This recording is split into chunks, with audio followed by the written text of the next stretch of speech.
University में school of communication studies में professor doctor Archana R Singh के कविता संग्रह कविता तो कहीं नहीं में से चुनी गई एक कविता का औपचारिक अनावरण के लिए एक अनूठे काव्य निर्देशन का प्रदर्शन किया गया।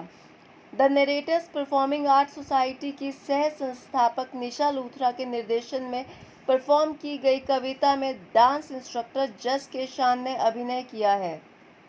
मेरा नाम प्रोफेसर अर्चना आर सिंह है और मैं पंजाब विश्वविद्यालय में कार्यरत हूँ।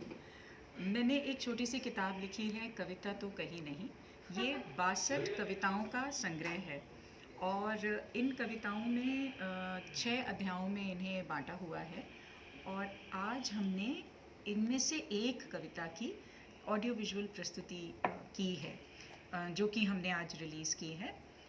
उस प्रस्तुति का पूरा श्रेय जाता है निशा लूथरा को, जो मेरे साथ यहाँ हैं, और उसमें उसको परफॉर्म किया है, उसमें एक्टिंग की है जसमीत कौर शान ने। और हमने मिलकर ये कोशिश की है कि कविता किताबों से निकलकर पूरे समाज में पहुँचे, इसीलिए ये प्रस्तुति बनाई है। आपकी किताब का टाइटल है कविता तो कहीं नहीं। जी हाँ। इसका क्या तात्पर्य हुआ? इसका अर्थ ये है कि कविताएं कभी ख़त्म नहीं होती, तो कभी कविता कह के ख़त्म नहीं किया जा सकता। कविताएं बहती रहती हैं, तो मैं कविताएं कहती रहती हूँ, तो अभी कहना बाकी है, तो इसलिए कविता तो कहीं नहीं। और इस संग्रह की जो पहली कविता है उसका टाइटल भी यही है, कविता तो कहीं नहीं।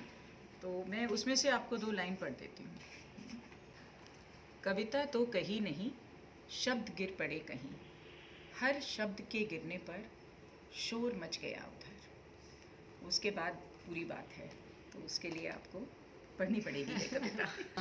ये जो कविता आपने परफॉर्म करवाई है, ये फीमेल्स को कुछ संदेश दे रही है या ये संदेश सबके लिए है? इसके 2 तात्पर्य निकल के आए हैं। मैंने तो जिस भाव से लिखा था वो काफ़ी अलग था, जो जिस भाव से निशा ने उसे पढ़ा और जिस भाव से जसमीत ने परफॉर्म किया। तो मेरा जो लिखने का वो था कि स्त्रियों को पहले तो बात करने के मौके नहीं होते, और अगर स्त्रियां बात करती हैं तो हमेशा टोकी जाती हैं कि बहुत बोलती हूँ, और मजाक का विषय है, मजाक बनाया जाता है, हमारी बातों का मजाक बनाया जाता है। और उससे भी बड़ी बात है कि हमेशा हमें समझाया जाता है, जिसे इंग्लिश में मैंसप्लेनिंग कहते हैं। पुरुष हमेशा हमारी ही बातें हमें समझाते हैं। तो जो ये मैंने कविता लिखी थी वो असल में था कि हमें समझो, समझाओ मत, हमेशा समझाओ मत। कभी समझो कि जब हम बोलते हैं तब हम क्यों बोल रहे हैं, और जब हम नहीं बोलते हैं तो हम क्यों नहीं बोल रहे हैं। तो इसका वही अर्थ है कि कभी वाचाल कभी मौन। ये किसे पता हम हैं कौन? ना आपको पता है, ना हमें खुद को पता है।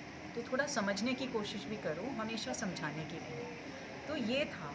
लेकिन जब इसे निशा ने पढ़ा, निशा ने इसको एक बिल्कुल अलग नज़रिए से पढ़ा, तो मुझे लगता है कविता कवि की नहीं होती, कविता तो पढ़ने वाले की होती है। तो निशा ने इसका दूसरा मतलब निकाला और उसको पूरे समाज से रिलेट कर दिया, पूरी महिला जाति से रिलेट किया, और न सिर्फ महिला जाति से, सबसे, हर इंसान से, हर व्यक्ति से रिलेट किया। तो एक छोटी सी कविता को एक बड़ा सा रूप दे दिया। तो मैं बहुत गौरवान्वित महसूस कर रही हूँ, बहुत खुश हूँ कि आज मेरी कविता को ऐसी परफॉर्मेंस मिली है, तो मेरी कविता जीवंत हो उठी। तो आपको नहीं लगता आप ये एक नया ट्रेंड शुरू करने जा रहे हैं कि कविता को इस तरह से परफॉर्म किया जाए, तो आने वाले टाइम में और भी इस तरह से जो कविताएं एक्चुअल में हम लोग पढ़ते नहीं हैं, आजकल की जनरेशन, वो इससे कहीं ना कहीं इंस्पायर होगी? काश काश ऐसा हो जाए, हमारी यही उम्मीद है, ये हमारी पहली कोशिश है। और अगर ये कोशिश कामयाब होती है तो ज़रूर ये ट्रेंड बनेगा और कविताएं दूर दूर तक पहुँचेंगी, हर एक व्यक्ति तक पहुँचेंगी, किताबों से निकलकर जीवन में आम हो जाएंगी। नमस्कार। कभी वाचाल कभी मौन, किसे पता हम हैं कौन। ये 2 लाइनें अपने आप में बहुत बहुत पावर रखती हैं। जब भी मैंने इस कविता को पढ़ना शुरू किया, एक imagery as a theatre artist मेरे दिमाग में बनने लगी। ना सिर्फ एक इमेज बल्कि बहुत सारी परसेप्शन से इस टेक्स्ट को मैंने बार बार पढ़ा और उसके बाद ये डिसाइड हुआ कि हम इसको एक 3 या 4 मिनट की शॉर्ट स्टोरी में बांधेंगे।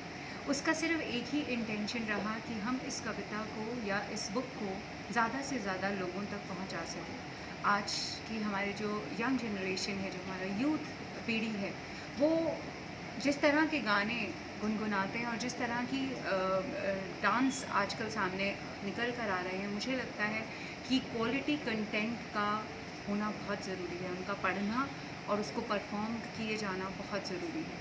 So that's how it all started. This is a process which started in my mind, and these words ये कैसे शेप लेकर एक कहानी के रूप में आपने आज देखा, ये इसीलिए पॉसिबल हो पाया क्योंकि एक बहुत स्ट्रॉन्ग परफॉर्मर मेरे पास थी, जस, जो कि एक डांसर हैं, और उन्होंने इसमें बहुत ही उम्दा तरीके से इन शब्दों को भावभीनी श्रद्धांजलि दी है, बिकॉज़ वो उनकी जो लेखक हैं उनकी स्टूडेंट भी रह चुकी हैं।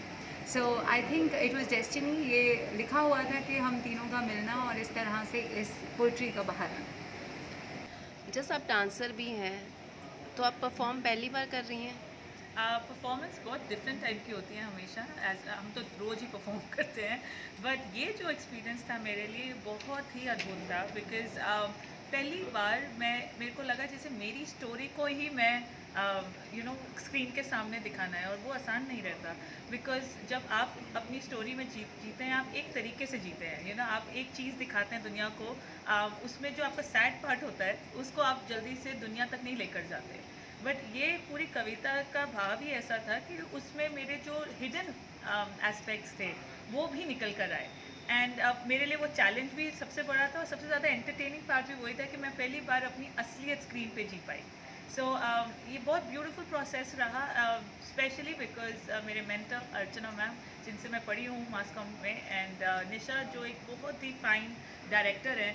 हमारी बात चलती रहती थी, हमने कुछ करना इकट्ठे, ये नहीं पता था हम तीनों मिलके ऐसा कुछ क्रिएट कर पाएंगे, एंड ये भगवान का ही आई थिंक एक गिफ्ट है हम सबको कि कितनी ब्यूटीफुली एक इमोशन एक लेडी से दूसरी तक गया और दूसरी से तीसरी तक आया, एंड अब ये सबके लिए अवेलेबल है। बिकॉज इस कविता में मेरे को जो सबसे इम्पोर्टेंट लगा, ये खाली औरतों के बारे में नहीं है, this is about a human cycle.